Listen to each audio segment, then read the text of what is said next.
मित्रांनो नमस्कार. माझ्या मॉडर्न गोट फार्मिंग चॅनलमध्ये मी आपले मनापासून स्वागत करतो आहे.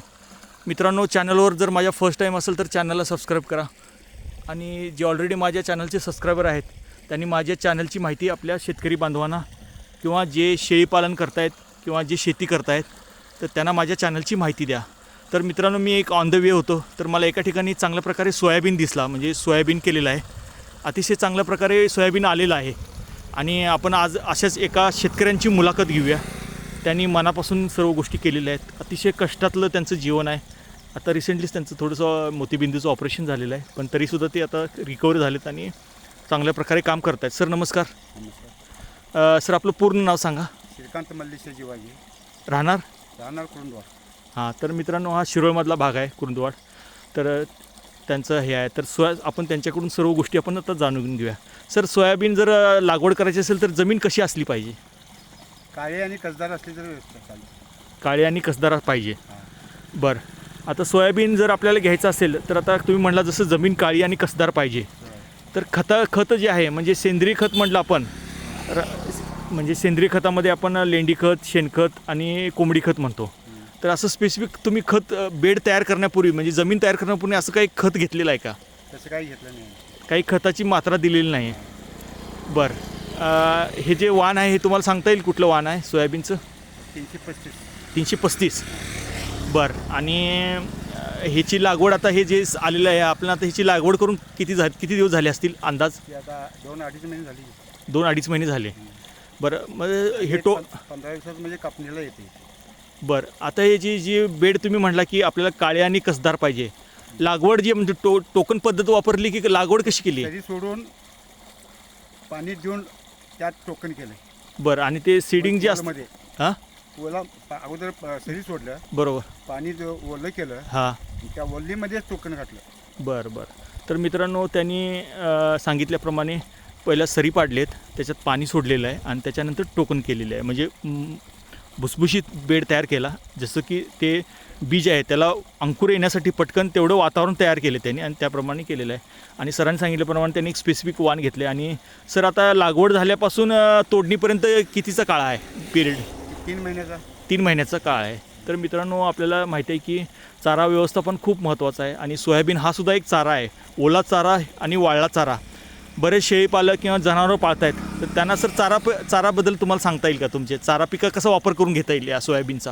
याचं काय नाही, की ज्यानंतर मळणी झाल्यानंतर हां, जो भूस असते, एक्झॅक्टली, हां, ते भूस तेवढं गोळा करायचा, सोयाबीनचा भुसा आपण. बरोबर. तर मित्रांनो, माझा ऑलरेडी एक चॅनल आहे सोयाबीनचा भुसा.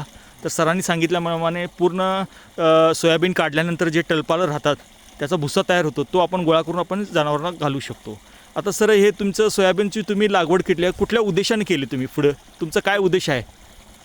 त्याचे ते उत्पादन मिळावं आणि बेवड चांगलं होतं. उत्पादन चांगलं मिळावं म्हणजे बेवडही चांगलं चालतं. खाली त्याचे ते सोयाबीनला जे खाली गाठी असतात, नत्राचे गाठी, हां, ते नत्रयुक्त बी ऑटोमॅटिक ते रानात ऑटोमॅटिक तयार होते. त्यामुळे ते हो. तर सरांनी म्हणजे आपण घरगुतीसाठी नाही, विक्रीसाठी केलेलं आहे प्लॅनिंग. विक्रीसाठीच केली. तर मित्रांनो, अशा पद्धतीनं वेगवेगळी पिकं घ्या तुम्ही, सोयाबीन, हरभरा. आणि सरांनी सांगितल्याप्रमाणे जे शेतकरी बांधवांनी आपल्याला सांगितलं की त्याचं पुढे आपल्याला चारा व्यवस्थापन पण होतं आणि ह्याचं सोयाबीन आपल्याला बाहेर पण विक्री करून फायदा घेता येतो आणि घरी पण वापरता येतं. सर, तुम्ही ही शेती किती वर्षापासून करताय? नाही म्हटलं ते 50 वर्षापासून आहे. शेती 50 वर्षापासून करताय. बरं. तर मित्रांनो, अशा पद्धतीनं जे हाडाचे शेतकरी म्हणतो आपण, ज्यांनी खरोखरच जमिनीत त्यांचे मित्र पण आलेत. सर नमस्कार. तर त्यांनी खूप वर्षे घालवल्यानंतर ह्या अशा पद्धतीनं अशी हिरवीगार शेती आपल्याला दिसते. तर युवा वर्गांना माझं असंच म्हणायचं आहे की अशा चॅनलमार्फत तुम्ही माहिती घ्या आणि त्याप्रमाणे आपल्या शेतामध्ये अशा पद्धतीने वेगवेगळ्या पिकांची लागवड करा. मग सोयाबीन असू देईल, हरभरा असू देईल, मका असू देईल. तर सगळ्यात खर्च आपल्याला कमी खर्चात आपल्याला कुठलाही व्यवसाय करायचा असेल तर ह्या बेसिक गोष्टी आहेत आणि ह्या आपल्या जुन्या लोकांच्याकडून आपल्याला चांगल्या प्रकारे समजून घेता येतात. आता आपल्याला सरांनी सांगितलं बेडची लागवड सांगितली, सोयाबीनचं वाण कुठलं आहे त्यांनी सांगितलं. सर, आता थोडं पाण्याबद्दल सांगा. आपण आता पाण्याचं व्यवस्थापन कशा पद्धतीने पाणी व्यवस्थापन केलेलं आहे? काय नाही, ते आहे ते सुरुवातीला एक पाणी देऊन टोकन घातलं. बरोबर. त्यानंतर वापसा पूर्ण आल्यानंतर परत एखादं पाणी सोडलं. बरोबर. वाटलं जरा तर थोडंसं ते संपूर्ण एक पोतं इसकटलं. बरं. त्यानंतर एक 3 किंवा 4 पाण्यात सोयाबीन निघतो. हां, तर सर तुम्ही म्हणला की 3 महिने आपल्याला अवकाश आहे. तर या 3 महिन्यात 3 ते 4 पाणी दिलं तर पुष्कळ होतं. थोडं होतं. तर मित्रांनो, आपल्याला ड्राय भागामध्ये पण आपण हे पीक घेऊ शकतो, ज्यांच्याकडे पाण्याची उपलब्धता कमी आहे.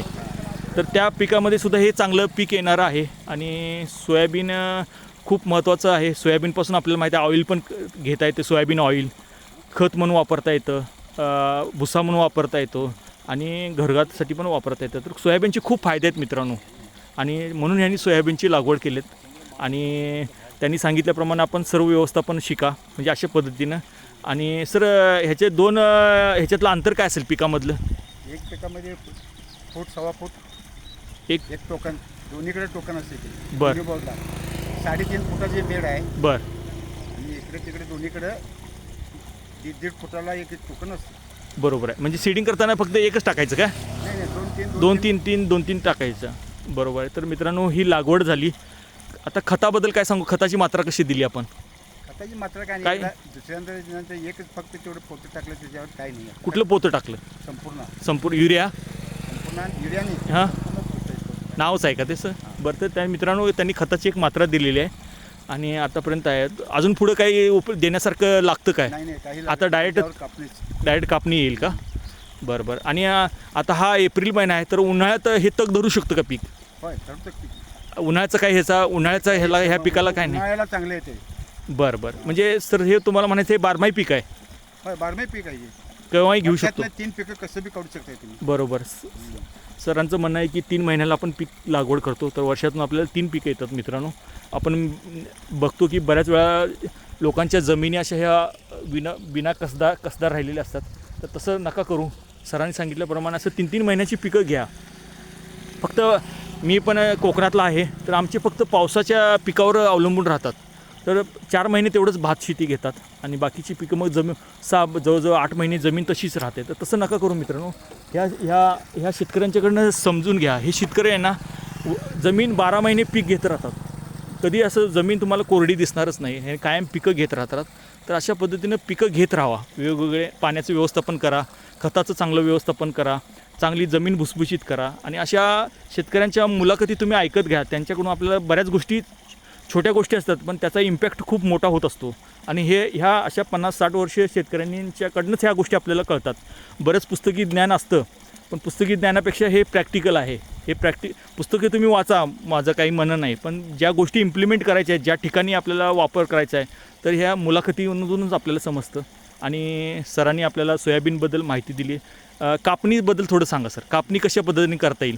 कापणी काय, ज्या वेळेला ते संपूर्ण हे पीक वाळतं, बरोबर, ज्या वेळा वाळले की त्यावेळेला ते कापून हां, लगेच मशीन आणून लगेच मळणी केली तरी चालतं. बरं. म्हणजे हे मशीनसुद्धा मळणी करता येते? मशीनच मळणी करावं लागते, दुसरं काही नाही. माने आता तुम्ही एक जर रोप म्हणलं तर त्याला असं किती सोयाबीनचे हे लागतात?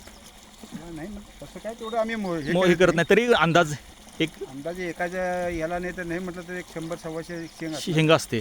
अरे, तर मग यील्ड खूप चांगलं आहे मित्रांनो. प्रोडक्शन यील्ड खूप चांगलं आहे या पिकाची. म्हणजे एका सरांचं म्हणणं, एका ह्याला एवढं जर येत असेल तर खूप उत्पादन आहे. तर सोयाबीन आणि सर चांगले जे युवा वर्ग आहेत, तर त्यांना आणि सोयाबीन व्यतिरिक्त आणि कुठलं पीक घ्या असं तुम्ही सजेस्ट कराल? काय नाही, उडीद चालते, हरभरा चालते. बरोबर. ही अशी पिकं पण घ्यायला पाहिजेत. घेतलं तर चालते. तर मित्रांनो, अशा पद्धतीनं सरांनी माहिती दिली आपल्याला. आपण त्यांना जास्त वेळ घ्यायला नको. तर सर, मी माझ्या चॅनलमार्फत त्यांच्या मित्रांना सर्वांना माझ्या चॅनलमार्फत शुभेच्छा. धन्यवाद.